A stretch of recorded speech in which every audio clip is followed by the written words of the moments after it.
Ashamaar kafuunee akka moltan daawwattoota keenya kabajamoo fi jaallatamoo televezyiinii Harar sagantaa afaan Oromootirraa oduuwwan galgala kanaaf jenneetiin walitti qindeeffannee qabannee dhiyaanneetiin jira. Oduu galgala kanaa isin biraan gaadhaa kan isin faana turu an Mahammad Tawfiqii hanga xumuraatti nu wajjin tura. Ji'oota jaan dabranitti hojiin roga qulqullinaatiin hojjetamee kan jajjabeeffamuu qabu ta'uun himame. Manni qopheessaa magaalaa Harar raawwii hojii ji'a jahaa koree dhaabbii mana marii naannoo Harariitiif dhiyeessee irratti mari'atamee jira. Hamzaa Yusufiitu marii kana hordofee guutuunsaa akka itti aanutti dhiyaata.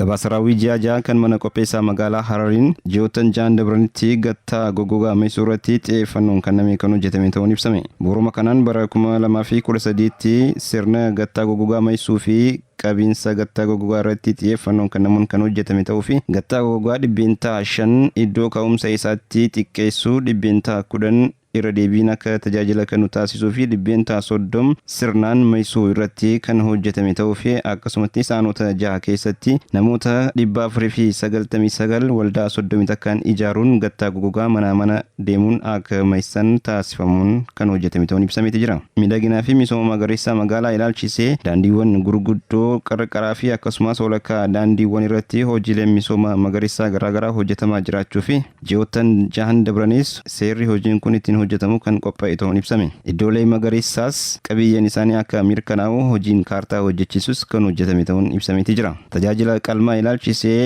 iddoo qalmaa haaraa ijaaramee hojiitti galchuun rakkisaa ta'us kanuma duraan jiraateef fooyyeessuudhaan tajaajila qulqullina qabu akka kennu taasifamuun ibsameeti jira. Tajaajila geejjiba magaalaa ilaalchisee awutoobisoonni 5 haaraan bitamanii hojiitti kan galaman ta'uu fi kanneen duraaniitis suphamuu irratti kan jiran ta'uun ibsameeti jira. Hojii kabachiisa dambii ilaalchisee qaamota daandii qarqaratti daldala seeraa alaa gaggeessan baay'ee irratti tarkaanfiin kan fudhatame ta'uu fi iddoo tokkottis ijaarsa seeraa alaa irratti tarkaanfiin kan fudhatamaa jiru ta'uun ibsameeti jira. Hojii bu'uuraalee misoomaa magaalaa ilaalchisee diichiiwwan galaanaa ijaaruu fi akkasumas hidhaawwan garaagaraa ijaaramaa kan jiran ta'uu fi daandiiwwan koobilistoonitis ijaaramaa kan jiran ta'uun ibsameeti jira. Aanaa Bokoree fi aanaa Haakimittis hojiin ibsaa daandii irra kan hojjetame ta'uu fi hojiin mana fincaanii hawaasaa 4 hojjetamuuf karoorfamee 9 hojjechuun kan danda'ame ta'uunis gabaasichaan ibsameeti jira. Galii tajaajila mana qopheessaa ilaalchisee hojii cimaa bara kana hojjetameen galii mana qopheessaa sassaabuudhaan dhibbeentaa 80 ol raawwii kan galmaa'e ta'uunis ibsameeti jira. Gabaasa dhiyaate irratti miseensonni koree dhaabbii yaadaa fi gaafii garaagaraa kaasaniiti jiru. Yaadotaa fi gaafii kaafaman keessaa gattaan wayita magaalaa keessaa kaafamu naannoo baadiyyaatti hawaasa baadiyyaa irratti naqamee miidhaa geessisuu hin qabu. Tajaajilli awutoobisii magaalaa ga'aa miti. Tajaajilli isaa iddoo hunda wal gahuu qaba. Kabachiisa dambii irrattis hanqina baay'eetu jira. Iddoolee ibsaan daandii itti hin gallees baay'een waan jiruuf xiyyeeffannoon itti kennamuu qaba. Kanneen jaan isaan muraasa. Hojii raawwachiisaa mana qopheessaa magaalaa Harar obbo Baqqala Tamasgan gaafii fi yaadota miseensota koree dhaabbii irraa kaafamaniif deebisaa fi ibsa itti kennaniiti jiru. Biiroon misooma daldalaa fi industirii naannoo Hararii raawwii hojii ji'a jahaa bara bajataa 2013 koree dhaabbii mana marii naannichaatiif dhiyeesseetiin jira. Gabaasa dhiyaateenis carraa hojii uumuu dargaggoota irratti hojiin bal'aan akka hojjetame himameetiin jira. Ammaas Hamzaa Yusuf guutuu gabaasa kana akka itti aanutti qindeessee jira.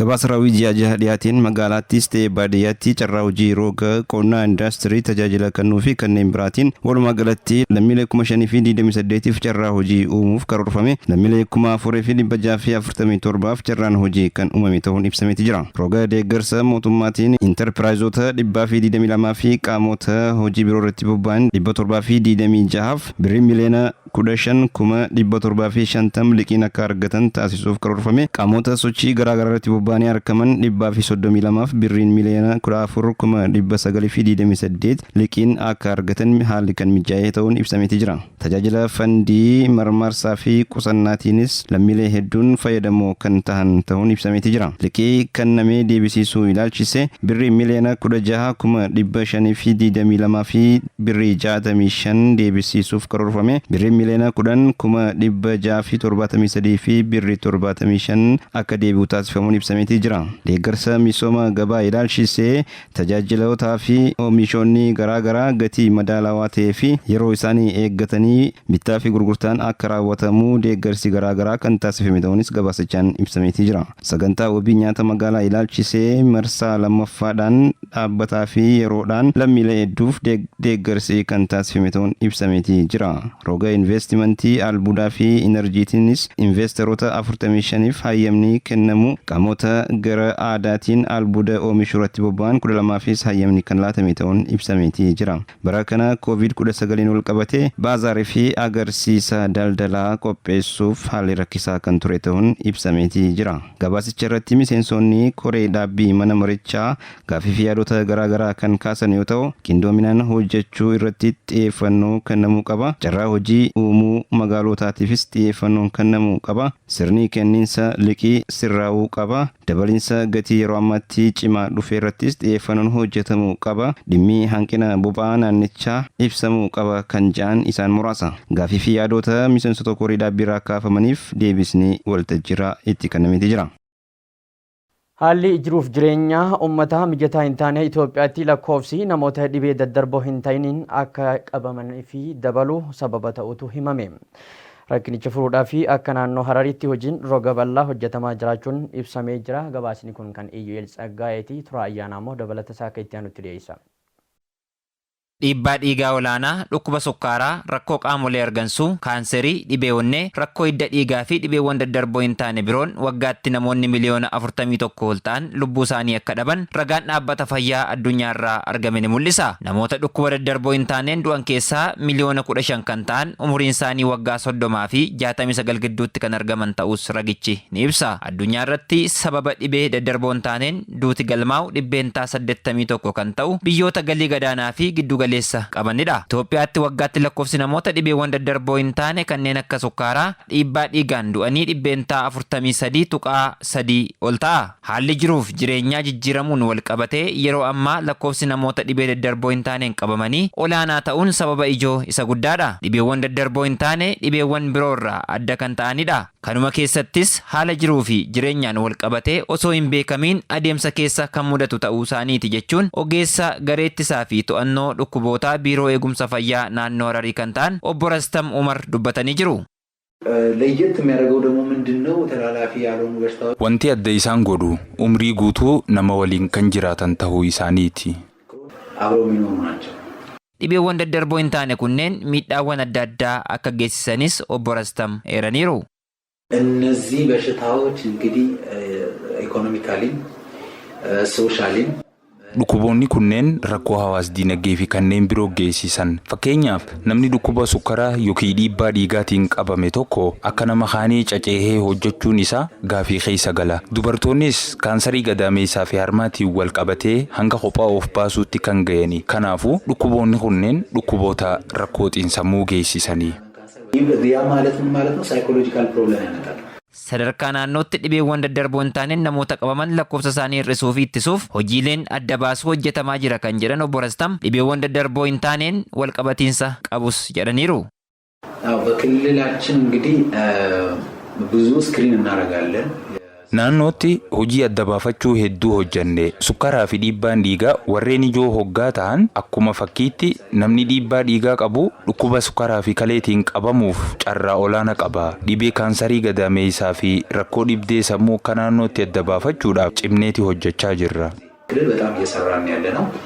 Akka naannoottis naannoo Hararii fi sadarkaa biyyoolessaatti lakkoofsi namoota dhibee kanaan qabamanii ol ka'aa kan dhufe yommuu ta'u, akka naannootti hawaasni hubannoo waa'ee dhibichaa akka argatuuf hojiileen dadammaqiinsaa adda addaa hojjetamaa kan jiru ta'us obbo Rastam Umar dubbataniiru. ያው ተላላፊ ያልሆኑ በሽታዎች አሁን በአንዴ ከፍተኛ ቁጥር ውስጥ የገባ ነገር ነው። Dhukkuboonni daddabraan tahin yeruma tokkotti lakkoofsa olaanaadhaan namoota qabuu danda'u. Waan kana ta'eef nutis xiyyeeffannoo kenninee fi keessumattuu sababoota nama saaxiluu danda'an hir'isuu ni danda'an jedhamanii akka biyyaatti karoorawwan qabaman irratti akka barnoonni kennamuu fi sabquunnamtiitti fayyadamuudhaan barsiisaa jirra. ያስተማርና አዌርነስ የሰጠን ሰርቪሱን ያስፋፋል። Hojiin dhibicha dursanii ittisuu ciminaan hojjetamaa kan jiru ta'uu dubbachuun gara fuulduraattis ciminaan akka itti fufu ibsaniiru. በየቦታው እየሰራ ነው። አሁን በየወረዳዎች እንሰራለን። ገጠርን ጨምሮ የገጠር ወረዳዎችን ጨምሮ ማለት ነው። bakkeewwan garagaraatti hojjechaa jirra. baadiyyaa dabalatee naannoo isiitti hojjechuu irratti argamna. gara fuulduraatis itti fufna. hojiin keenya gara dhaabbata fayyaa dhufanii tajaajila akka argatan taasisuudha. inni jalqabaa immoo dursanii dhukkuboota kanneen ittisuudha. gara wal'aansaatti yeroo seennu hanga paaleetik keeriitti adeema. waan kana ta'eef itti fufiinsaan aanaalee baadiyyaa dabalatee cimsineet itti fufna. ጉዳዮችንም ጨምሮ አጠናክረን የምንቀጥልበት ነው የሚሆነው። akka naannootti hawaasni hubannoo gahaa akka qabaatuuf qorannoon bilisaa dabalataan kan kennamaa jiru yommuu ta'u, hawaasni kana beekuun fayyadamaa tajaajila kana akka ta'u, keessumaa madda dhibee kanaa adda baasuun ofiisaa dhukkubarraa akka ittisus ergaa isaanii dabarsanii jiru jechuun waa'ila keenya Iyyo'eel Tsaggaayetu gabaase. Boruun lammii amala gaarii qabuu fi barataa dorgomaa ta'e oomishuudhaa fi maatiin barattootaa fi manneen barnootaa qindoominaan hojjechuu qabu jedhamee jira. Barattoonni kaayyoo malee mana barnootaa deemuu akka hin qabne barattoonni dubbifne tokko tokko himanii jiranii. Alam Gammachuu guutuu gabaasa kana akka itti aanutti qindeessitee jirti. sadarkaa qabxii galmeessisan irratti hundaa'ee barattoonni barataa dadhabaa, barataa giddu galeessaa fi barataa cimaa jedhamuun iddoo sadiitti qoodamu. Barattoonni qabxii olaanaa galmeessisuu fi dorgomaa ta'uuf yeroo ofiitti fayyadamuu akka qaban kan himan barattoota mana barumsaa Aawu Abdaal sadarkaa lammaffaati. Barattoonni kamiyyuu kaayyoo malee mana barnootaa deemuu akka hin qabnes barattoonni kunneen himanii jiru. Barattoota goomsuu irratti manni barnootaa keenya itti gaafatamummaa fudhatee hojjechaa jira kan jedhanis barattoota kanneeni. Barattoonni kaayyoo mana barnootaa deemaniif beekuu akka qabanii fi barnoota ofiitiif iddoo qabaachuu qabu kan jettu immoo barattuu mana barnootaa SOS kan taate Tsiyoon Massalati. Haala tamsa'ina vaayirasii koronaatiif nama hin saaxilleen barattoota goomsuu irratti hojjetamaa jiraachuu dura ta'an mana barumsaa sadarkaa lammaffaa Abdaal obbo Muraada Abdii himanii jiru. Barattoota goomsuu irratti tooftaa haaraa bocanii hojjechaa jiraachuus dura taa'echi himanii jiru. Foormaatii haaraa tokko barattoota irratti dalaguu jira jechuudha. Foormaatiin kun barattoota sadarkaa gadaanaa jiran jiddu galeessaatii fi olaanaa jiran kana walitti dhiyeessuudhaaf hojiilee adda addaa dalagamu jira jechuudha.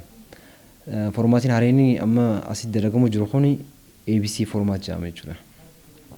ABC foormaatitti barnootni barattoonni qabxii olaanaa qaban ramaddii A keessisanan jiddu galeessaa B keessisanan gadaanaa jiru C keessa jiran jechuudha. Manni barnootaa sadarkaa tokkoffaa SOS bara 1984 irraa jalqabee waggoottan 30f tajaajila roga bal'aa laachaa jiraachuu kan himan immoo dura taa'aa mana barumsichaa kan ta'an obbo Girmaa Minaala'u. Cimina barattootaatiif bu'uurri maatii ta'us obbo Girmaan itti dabaluun himanii jiru. Boru lammii amala gaarii qabuu fi barataa dorgomaa ta'e oomishuuf maatiin barattootaa fi manneen barnootaa qindoominaan hojjechuu qabu kan jedhan immoo biiroo barnootaa naannoo Hararitti daayirektoreetii sabquunnamtii hawaasaa kan ta'an aadde Firdoosaa Abubakarii. Maatiin barattootaa adeemsa baruu fi barsiisuu ilmaan isaanii irratti dhimmamuu qabuunis dhaamsa isaaniiti. Maatiin ijoollee mana keessatti dura barsiisaan guddaan eenyu maatiidha. Maatiin yoo ijoollee akka gaariitti qabde mana keessatti ijoollee mana keessatti qabamtee ala gubaate yookiin mana barnootaa guddaate disipiliinii isaanii adaaba isaanii waan ilaaluu ni dandeenya. Kanaafuu ijoollee mana keessatti qabamtee mana barnootaa guddatees baay'ee gaariidha jechuudha. Qabxiin isaaniitis wanni fidanis waan isaaniitu qooqaadha jechuudha. Barattoota ga'umsuuf dandeettii isaanii beekuun murteessaa ta'uunis himamee jira. Boru abdii biyyaa kan ta'an daa'imman kutaa gadii irraa jalqabee hanga dhaabbilee barnoota olaanootti qulqullina barnootaa irratti xiyyeeffannoon hojjetamuu qabaanis dhaamsa aadde Firdoosaa Abubakarii. Egaan daawwattoota keenya kabajamoo fi jaallatamoo televezyiinii Harar sagantaa afaan Oromootirraa oduuwwan galgala kanaaf walitti qindeeffanii kan gammaatti hordoftan kanneen oduu galgala kanaa isinitti himaa kan isin faana ture ammoo anumaan martoo fiqiin ture waan nu daawwattaniif galatoomaa isiniin jenna. Qophiileen keenya kan afanitti fufu halkan gaarii.